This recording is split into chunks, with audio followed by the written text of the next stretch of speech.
The notification chime from my wife's phone cut through the silence of our kitchen like a blade through butter. It was 7:43 p.m. on a Tuesday, and Tessa was loading the dishwasher with the mechanical precision of someone whose mind was clearly elsewhere. "Emergency work meeting downtown," she said without looking up, her manicured fingers already dancing across the screen. "Staying overnight at the Hyatt. Big case prep." I set down my coffee mug and studied her face. After 15 years of marriage, you learn to read the subtle tells, the way she bit her lower lip when she was nervous, how her left eye twitched almost imperceptibly when she was constructing a lie. Both tells were firing like warning signals on a sinking ship.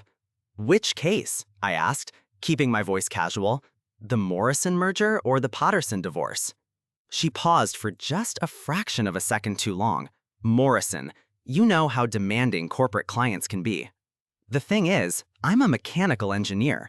My brain is wired to notice when systems don't function as designed, when pieces don't fit together properly. And right now, my wife's story had more loose bolts than a discount furniture assembly. "Funny thing," I said, leaning against the granite countertop we'd splurged on during last year's kitchen renovation, "I ran into Jim Morrison at the hardware store yesterday. He mentioned the merger was finalized last week, seemed pretty happy about wrapping it up early." Tessa's face went through a series of micro-expressions: surprise, panic, calculation, then finally settling on indignant offense. It was like watching a computer crash and reboot in real time. "There are always loose ends to tie up, Neil. You wouldn't understand the complexities of corporate law." That stung, but not for the reason she intended. The condescension was nothing new. What hurt was the casual dismissal of my intelligence, as if my engineering degree from Rice University somehow made me incapable of basic deduction. Her phone buzzed again. This time, I caught a glimpse of the screen before she could flip it face down. The message preview showed, "D. Carr. Can't wait for tonight. Room 418 is perfect." David Carr, her ex-boyfriend from law school. The real estate developer with the perfect teeth and the BMW who always looked like he'd stepped out of a menswear catalog. The same David Carr who'd been just a friend for the past 6 months, ever since he'd moved back to Houston after his divorce. My stomach dropped like an elevator with cut cables, but I kept my expression neutral. 15 years in the military before switching to civilian engineering had taught me the value of poker faces and strategic thinking. "Well," I said, forcing a smile, "have fun with your loose ends." She kissed my cheek with lips that felt cold as marble, grabbed her overnight bag, which I now realized had been packed and waiting by the door since I'd gotten home, and headed for her car. I watched through the window as she backed out of our driveway, the headlights of her silver Lexus sweeping across the manicured lawn we'd spent countless weekends perfecting. The same lawn where we'd planned to teach our kids to play catch someday, back when we still talked about having kids. My phone sat on the counter like a loaded weapon. I picked it up, opened her contact, and started typing, "Say hi to your ex David in room 418. I hit send before I could second-guess myself. The response came faster than a ricocheting bullet. My phone rang immediately. Tessa's ringtone, "Stand by me," which now seemed like a cosmic joke, filling the empty kitchen. I let it ring, then ring again, and again. The fourth call came with a text, "Neil, I can explain. This isn't what you think." But it was exactly what I thought.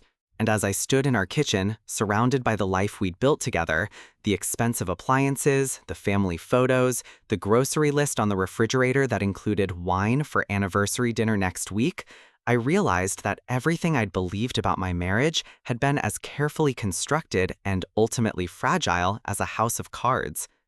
The front door slammed open 20 minutes later. Tessa burst in like a woman fleeing a crime scene, her perfectly styled hair disheveled, her makeup smeared. She looked around wildly, as if expecting to find me packing boxes or burning her belongings in the fireplace. "Where did you get that information?" she demanded. I took a sip of my coffee, which had gone cold but somehow tasted exactly right for the moment. "Does it matter?" "Of course it matters. Someone is obviously trying to cause trouble between us. Can't you see that?" The audacity was breathtaking. Even caught red-handed, she was trying to gaslight me into believing I was the problem. It was like watching someone claim the sky was green while standing under a clear blue afternoon. "Tessa," I said quietly, "I saw the text on your phone, from David, about room 418, about how he couldn't wait for tonight." Her face crumpled like a demolished building. For a moment, I saw the woman I'd fallen in love with in college, vulnerable, human, real. Then the lawyer mask slipped back into place. "It's not what you think," she repeated, but her voice lacked conviction. "Then what is it?" She opened her mouth, closed it, opened it again. I could almost see the gears turning, searching for a story that would make this all go away. Finally, she settled on, "We were just going to talk about old times as friends." "In a hotel room? Overnight? As friends?" "Yes." I nodded slowly, as if considering this explanation. "You know what, Tessa? You're absolutely right. I'm sure you and David have a lot to catch up on. 15 years of marriage, your successful law career, our mortgage, our life together. I bet he's fascinated by all the details." She flinched at the sarcasm, but pressed on. "Neil, please, don't make this into something it's not. I'm not making this into anything. You already did that when you booked a hotel room with your ex-boyfriend and lied to your husband about it." The words hung in the air between us like smoke from a house fire. Tessa's shoulders sagged, and for the first time since she'd walked back through our door, she looked genuinely defeated. "I need some air," she whispered, and walked back outside. I watched her pace our driveway, phone pressed to her ear. Probably calling David, probably trying to figure out how their perfect plan had gone sideways. The irony wasn't lost on me. She was having a crisis about her affair right outside the house where her husband was sitting, drinking cold coffee and watching his marriage disintegrate in real time. My phone buzzed. A text from my best friend Ray, an ex-cop who now worked private security. "Beer tonight? You sound like you could use one." I hadn't talked to Ray since yesterday, which meant either he had supernatural intuition or Tessa's affair was already gossip fodder around town. In a city like Houston, secrets had a way of traveling faster than rush hour traffic on I-45. "Rain check," I typed back, "dealing with some home repairs. The kind that require a good lawyer or a good alibi." Ray knew me too well. "The kind that require a good plan." 20 minutes later, Tessa came back inside. Her makeup was fixed, her hair was back in place, and she'd clearly rehearsed whatever speech she was about to deliver. "Neil, I think we should take a break, give each other some space to think about what we really want." She wanted to continue her affair without the inconvenience of sneaking around. "That's probably a good idea," I agreed. "I'll take the guest room tonight. Give you time to pack." Her eyes widened. "Pack? Well, you're the one who wants space. I figure you'll want to stay somewhere else while we figure things out. Maybe with a friend. Or an ex-boyfriend. In room 418. The color drained from her face like water from a broken dam. "Neil, you can't just kick me out of my own house." "Our house," I corrected. "And I'm not kicking you out. I'm giving you what you said you wanted. Space. Unless you'd prefer to stay here and explain to me exactly what kind of talking requires an overnight stay at a downtown hotel." She stared at me for a long moment, and I could see her calculating odds, weighing options, trying to figure out if she could still salvage this situation. Finally, she grabbed her purse and headed for the stairs. "I'll be back tomorrow to get some things," she said without looking back. "Take your time," I called after her. "I'll be here. Unlike some people, I don't have anywhere else I need to be tonight." The front door closed with a finality that echoed through our empty house. I sat in the kitchen we'd renovated together, surrounded by the remnants of a life that had apparently been alive for months, maybe longer. But here's the thing about being an engineer. We don't just identify problems, we solve them. And I was about to become very, very good at problem solving. The next morning arrived gray and drizzling, which seemed appropriate for the first day of my post-marriage life. I'd spent the night in the guest room, staring at the ceiling and listening to the house settle around me. Every creak and whisper of wind reminded me that I was alone in a space designed for two people. Tessa had texted around midnight, Staying at Sarah's tonight. We'll talk tomorrow. Sarah Chen was her law school friend and current colleague, the kind of woman who wore power suits like armor and treated marriage like a business merger. If Tessa was seeking comfort and advice, Sarah would tell her to lawyer up and go for the jugular. If she was seeking validation for her affair, Sarah would probably high-five her and suggest a girls' trip to celebrate her newfound freedom. I made coffee in our expensive machine, Tessa's idea, naturally, and sat at the kitchen island with my laptop. Time for some research. David Carr had always been active on social media, the kind of guy who posted photos of his expensive dinners and tagged himself at exclusive events. His Instagram was a carefully curated showcase of success: the BMW, the downtown condo, the designer watches. But it was his LinkedIn that proved most interesting.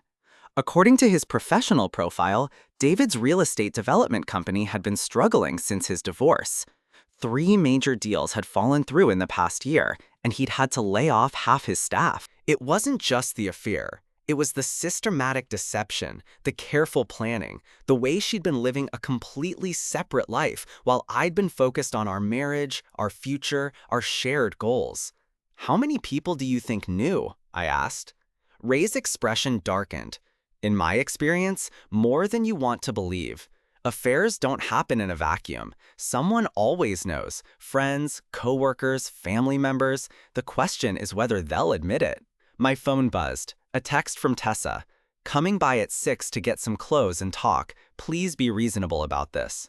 I showed the message to Ray. "You ready for round 2?" he asked. "More than ready. But first, I had some shopping to do." I spent the afternoon preparing for Tessa's return like a general planning a military campaign. The evidence Ray had gathered was printed and organized in a folder on the kitchen counter. I'd also made a stop at Best Buy, purchasing a small digital recorder, perfectly legal in Texas as long as one party to the conversation consents to the recording. At 5:45 p.m., I positioned myself in the living room with a clear view of the driveway. The folder sat on the coffee table like a loaded weapon, and the recorder was in my shirt pocket, already running. Tessa's Lexus pulled up exactly at 6.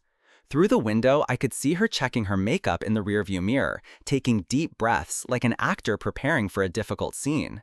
She dressed carefully, professional but not intimidating, the kind of outfit designed to project reasonableness and competence. She knocked on her own front door, which struck me as both pathetic and telling.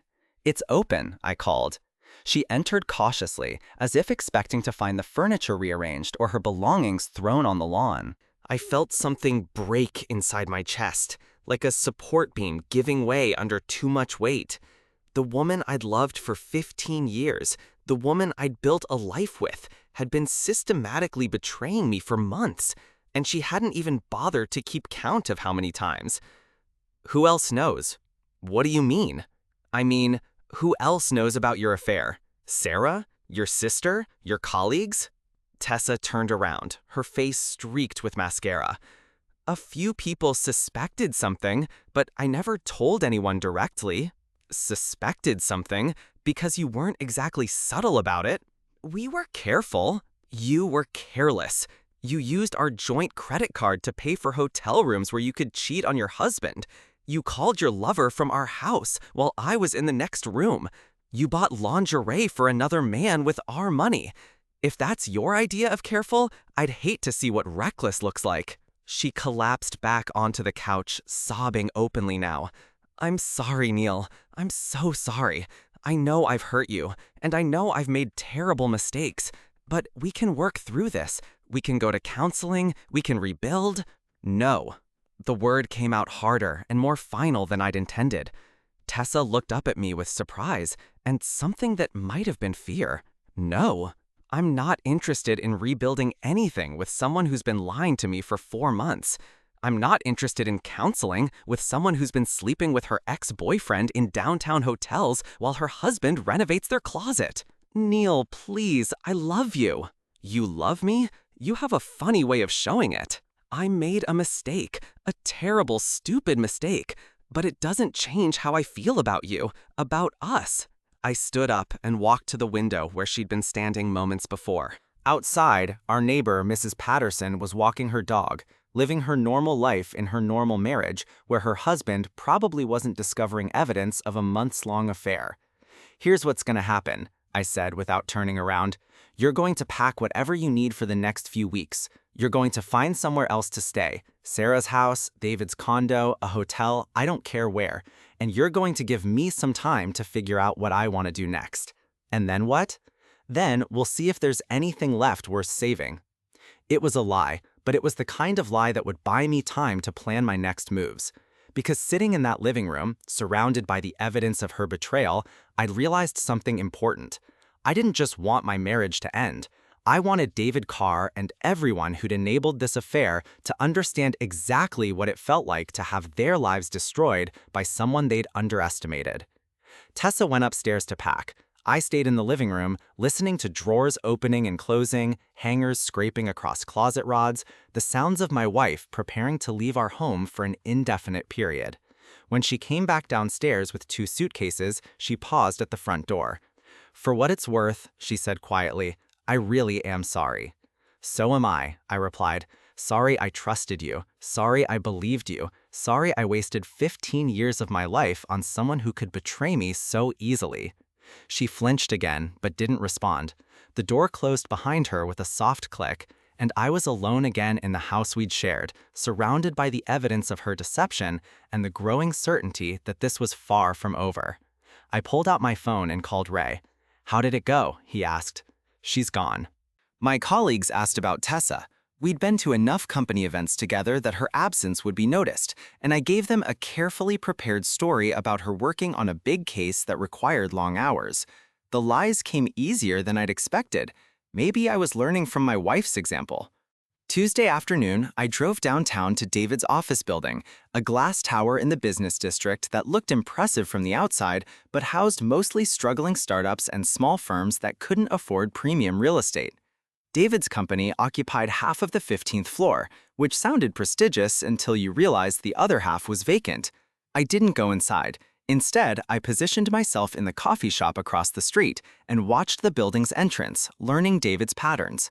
He arrived at 9:30 a.m. in his BMW, left for lunch at noon, and departed for the day around 4 p.m.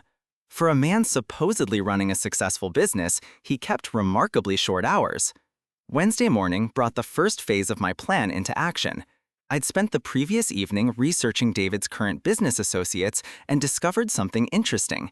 His largest remaining investor was a woman named Margaret Hoffman, whose husband had died 2 years earlier and left her with a substantial portfolio of commercial properties. Margaret was old-fashioned, conservative, and deeply religious, the kind of woman who would be appalled by a business partner's extramarital affairs. I called Margaret's office and scheduled an appointment under the pretense of being a potential investor interested in David's current projects. Her assistant was efficient and professional, booking me for Thursday afternoon. Wednesday evening, Tessa called. "Or you can try to fight me and discover that I'm much better at this game than you thought. I don't want a divorce." "Then you should have thought of that before you started sleeping with your ex-boyfriend." "Neil, please, I know I made terrible mistakes, but we can work through this. We can rebuild." "No, Tessa, we can't, because I don't trust you anymore, and I don't love you anymore, and I don't want to be married to someone who could betray me so easily." The silence on the other end of the line stretched for nearly a minute. "So that's it?" she finally asked. 15 years of marriage, and you're just throwing it all away? "I'm not throwing anything away. You already did that when you decided our marriage was less important than your affair." "Fine," she said, and her voice had changed, become harder, more calculating. "If that's how you want to play this, I'll call my lawyer tomorrow." "Good, I'll have my lawyer contact yours." "You think you're going to destroy my life the way you destroyed David's?" "I don't need to destroy your life, Tessa. You're perfectly capable of doing that yourself." I hung up and poured myself a drink, then walked out to the back patio where Tessa and I had spent countless evenings planning our future together. The yard was dark and quiet, peaceful in a way that felt foreign after the intensity of the past week. My phone buzzed with a text from Ray. "David Carr just put his condo on the market. Looks like your meeting was productive." I smiled and raised my glass to the empty yard, toasting the end of my marriage and the beginning of whatever came next. 2 weeks later, David Carr left Houston in a rented moving truck. His BMW sold to pay off debts, his business dissolved, his reputation in ruins. I also learned that sometimes the best revenge is simply living well, building a new life that's better than the one that was taken from you, and discovering that you're stronger than you ever imagined. Standing in my new kitchen, drinking coffee, and watching the sunrise over Houston's skyline, I realized that David Carr and Tessa had actually done me a favor. They'd freed me from a marriage that was built on lies and a life that was never really mine. And for that, I was almost grateful. Almost.